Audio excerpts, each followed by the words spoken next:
மக்களே இன்னைக்கு எங்கள் வீட்டில் லஞ்சு வந்துட்டு மட்டன் தான். மட்டன் வந்துட்டு நான் செய்ய போகிறேன். ஏன் இந்த விபரீத முடிவுன்னு பார்த்தீங்கன்னா, இன்ன வரையும் நான் செஞ்சதில்லை.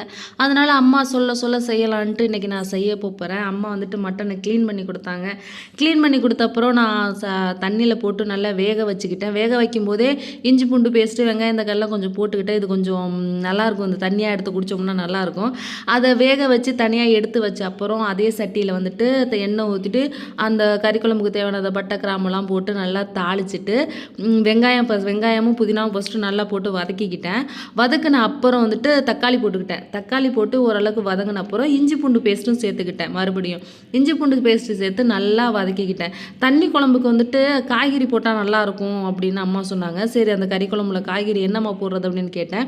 கத்தரிக்காய், முள்ளங்கி, அதுக்கப்புறம் முருங்கைக்காய், இந்த 3 போட்டால் நல்லாயிருக்கும்னு சொல்லிட்டு நான் 3மே கட் பண்ணி எடுத்துக்கிட்டேன். 3யும் கட் பண்ணி எடுத்துகிட்டு ஃபஸ்ட்டு முள்ளங்கியும் கத்திரிக்காயும் நல்லா வதக்கிக்கிட்டேன். அதுக்கப்புறம் முருங்கைக்காவை போட்டுக்கிட்டேன். முருங்கைக்காய் அதெல்லாம் போட்டு நல்லா வதக்கின அப்புறம் குழம்புக்கு தேவையான பொடியெல்லாம் போட்டுக்கிட்டேன். ஃபஸ்ட்டு மஞ்சத்தூள் போட்டுக்கிட்டேன். அதுக்கப்புறம் மல்லித்தூள் போட்டுக்கிட்டேன். வீட்டில் அரைச்ச மிளகாத்தூள் இல்லை, அதனால் கடையில் ஆச்சி மிளகாத்தூள் போட்டு அதையும் நல்லா வதக்கிக்கிட்டேன். அதுக்கப்புறம் அம்மா வந்துட்டு சோம்பு, சீரகம், மிளகு இது 3யும் பொடியாக்கி போட்டுக்கோ நல்லாயிருக்கும் அப்படின்னு சொன்னாங்க. அது 3யும் பொடியாக்கி அதில் போட்டுக்கிட்டு அதுக்கப்புறம் வேக வச்ச கறியை தண்ணியோட அந்த குழம்புல எடுத்து ஊற்றிக்கிட்டேன்.